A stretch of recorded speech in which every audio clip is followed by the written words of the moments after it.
Ladies and gentlemen, this is the Unexpected Wonder. Sorry, had to fix it a little more light. It's early in the morning, my time. But yo, this section of Magi, it goes beyond description. It literally goes beyond. Oh my goodness, I can't. It's hard for me to even speak, y'all. Like, this is not fanboyism, straight up. Otaka, like, this woman here, she has been able somehow to throw into so much real world issues into such a short span. Honestly, like, this section alone, I could throw it up against any piece of literature. You name it, the classics, the masterpieces, the legendary works of art, though. The legendary pieces of literature.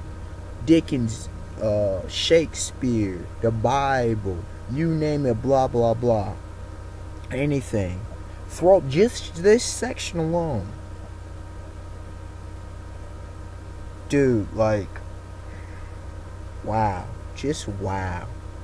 Just wow. You know, it gets better and better as I go, and it's hard for me to imagine what this series is going to end up as. Like, just, oh my goodness. So, like, I'm going to try to do this review and keep it together. I'm going to try, y'all. I'm going to try. But I was just blown away by how well done Shinobu Otaka did this, man. Just following up after this epic meeting. Like, I hate to say this, but the battle section, you know, with freaking Judor, that whole thing was beastly. But this thing it raised the bar to such a high level that it's like, yo, what am I reading? Like, yo, this is like, have I read? It begs the question. This manga begs the question, have you honestly read anything like this before? Honestly. So anyway, section review. You know, it's obviously 51 to 55.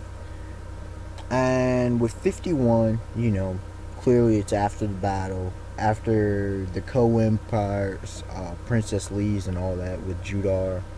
And so different people are taking it differently.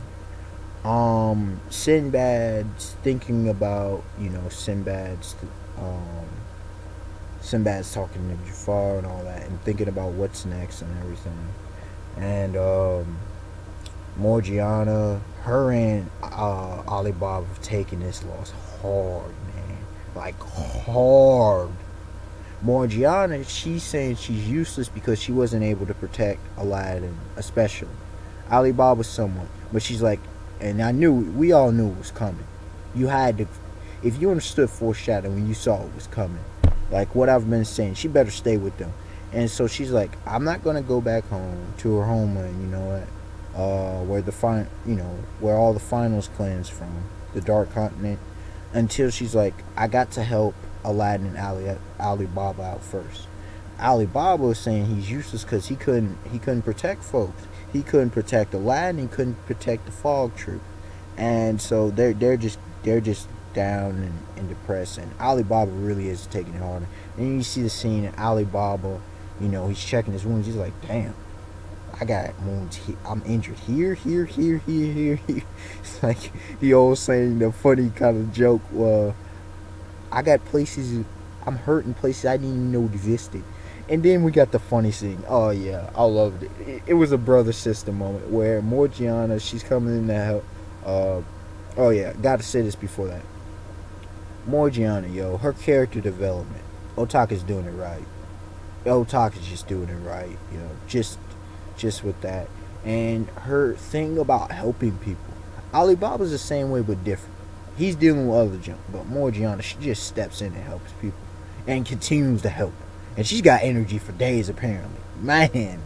But anyway, to the scene, oh my goodness, it had me rolling, yo. The brother-sister moment where you know, Alibaba's checking himself over, but he pulled down his pants to he's bent over, and Morgiana walks in, and she's horrified. She's like, he's like, what are you doing? Oh, it was so great. It was so great. It was so great. Anyway, sorry, I loved it. Anyway, Morgiana comes in. She helps bandage him up. She's like, yo, if you need help, just ask, man. That's what I'm here for. I'm your girl. Let's do, you know what I do. So anyway, there's all that and that, and pretty much, the other important part was so people find Aladdin. Remember I told you on last segment, I don't think it's gonna go well with Aladdin blowing in the flute. And apparently Aladdin, he started to exhaust because of the grief over the loss of Ugo. Like, he used his own self, his own Magi.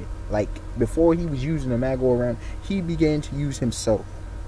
And now he's in critical condition. And Alibaba and Morgiana did not take that well. Sinbad's like, ooh, this is bad. this is not good. And then he explained the whole thing about Magi being actually yourself, your life force, your key, and all that, kind of thing.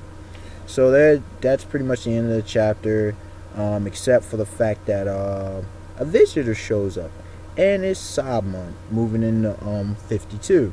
Sinbad, the deputy king, the younger brother of Ahmad, the current king, and kind of the real brother to Salman's the real, like, even though they're half brothers, him and Alibaba, he's always admired Alibaba. And there's this whole thing. I'm not even gonna go through the whole chapter because he's dealing with things. But the important stuff was the whole talk about the economy. That was killer. And like I said, there's too much in there. It was just huge, and it's like, and I love, at least the manga I read it put economic lesson, kids, pay attention. I love that part. But pretty much Sinbad, again, he keeps showing, like, he's just, oh my goodness, Sinbad, like, his character, yo, this dude, like, he may seem easygoing and stuff, but this dude, like, his knowledge is off the charts. His leadership capabilities off the charts. He keeps taking charge. He, like, when he speaks, people listen. Like, he's lit, like Otaka's done Sinbad right. So anyway, there's the whole economy, and Sinbad, we see that he doesn't like being in front of people. He's self-conscious and all that, blah blah blah. And so he came and he delivered a message, and he was the one that Kashin got the info from, and about the whole military and Sinbad's involvement. Sinbad figured it out and all that. Anyways, so Sinbad leaves, and we're moving into 53, and Sinbad's talking with Jafar. Musar's there, and he's discussing, and Jafar's like, even though you made these promises about how you're gonna help, are we gonna be able to do this even with our allies? Will they get there in time? And there's this whole thing because you see the ceremony, and here's the whole huge big thing. Ahmad, the tyrant, because that's what he is, Baba's current king, is planning on making his own citizens slaves because of this whole, to get more borrowed money, and it's a whole big screw up thing. You just got to read it. And so Sinbad's rolling things over, and he's like, Alibaba, I was hoping to make him king, but I don't know, man. His confidence, and he don't know what he's doing with his power, and he's like, I don't know what to do, man. We kind of been in a bind here. And then Morgiana. Oh, and I have to, before that, I have to go back. I had to remember this. Morgiana, she just, every time, like, back in the last chapter, I have to do this because it follows up with this chapter. She knew about the three thieves, and her face was like, just like priceless when she stepped in with Sinbad, and she's asked, who's our enemy? Oh, that's our enemy? Okay. Like, her face, like, she gets in that zone, like, she's serious, boy. You don't want to mess with this young lady. This young woman is, woo! And then she almost went off on the thieves and Sinbad. And that's the thing, man. Sinbad, when he speaks, like, he diffuses every situation like he's a true king. Like, yo, you can't get better king than him. So anyway, to this section, she sums in Sinbad, she comes in, she kind of stomps, and he's like, yo, she's angry or something? And she seems angry. And she wanted to know what's up. And she's like, I need to know about the enemy we're facing, yo. I need to be in the know. That's what I like about her. She likes to know things. And so he's like, Sinbad's like, alright, I'll explain it all to her later. And she's like, alright, I'll take my leave. But just before I leave, let me tell y'all something about Alibaba. And then she breaks it down about her past with him. Yo, he's going to save this country. Now I'm going to leave. And it's like, dude. And even Sinbad respected. That's like, yo, Morgiana, yo, just Morgiana. Just, you gotta love Magi just for Morgiana alone. I mean, come on. So Sinbad's like, well, I guess we underestimated Alibaba. Maybe it's too early to see what he's about. And Jafar's like, yo, Sin, you're drunk. I love how it just ended with that. That was some more comedic relief. And then 54. Now I'm trying to remember. 54. Alibaba, Sinbad talks about the whole Co-Empire and everything with and then the whole dungeon thing, and he explains more about, because both Morgiana and Alibaba want to know more about the Magi, and then we get an explanation about the whole dungeons thing, and the Magi can summon the dungeons, which Jador's been doing, which makes sense because the cool empire, and it also made sense about where and then you'll see in 55 about where the weapons that Kashim and all them has. I was curious about all these things, like how do these guys just, so Jador's been summoning all these dungeons, so it's like, alright, I got you. So there's that, and then Morgiana leaves, and Sinbad keeps Alibaba there, and he gives him some very fatherly wisdom, some king's wisdom, and he's trying to encourage him. He's like, yo, you have a duty to do. We all have roles to play. We all have a part to play, duties to play. That's what we were born with. At least some of us were born with them. And he's saying there's no coincidences, and all that. Just talking about heavy with the fate.